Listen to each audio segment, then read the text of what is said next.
Падчас правядзення акцыі маршруты патрульных аўтамабіляў ДАІ прыбліжаны да установ адукацыі, дзе супрацоўнікі дзяржаўтаінспекцыі вядуць кантроль за тым, як ажыццяўляецца падвоз дзяцей да школ і як бацькі-вадзіцелі выконваюць правілы дарожнага руху.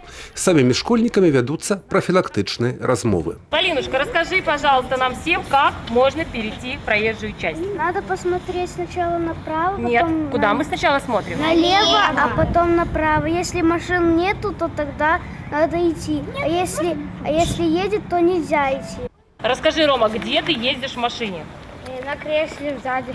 Сзади, в кресле, пристегнут? Да. Ремнем безопасности. Поднимите руки, кто пристегивается ремнем безопасности.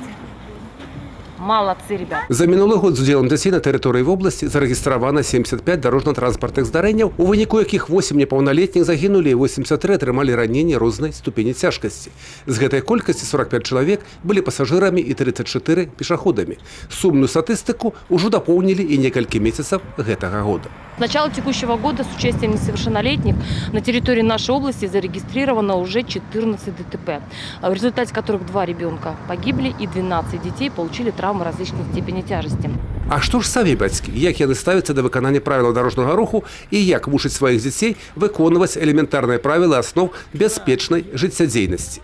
Я всегда перевожу детей, у меня 2 детей, только в автокресле. Я всегда акцентирую их внимание на какие-то нюансы в правилах дорожного движения.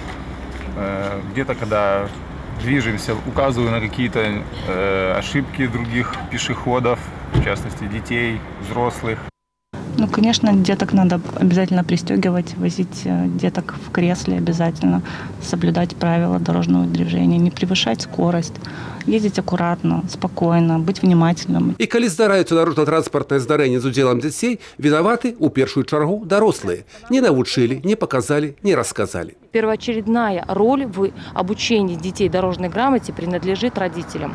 Каждое утро необходимо напоминать детям элементарные нормы правил дорожного движения. Самое главное – отслеживать местонахождение своих детей, когда они гуляют во дворе. Ну и, конечно же, не нарушать правила перевозки детей-пассажиров. И собственным примером показывать, как вести себя на дороге. Юрий Печур, Юрий Плинда, телерадиокомпания «Брест».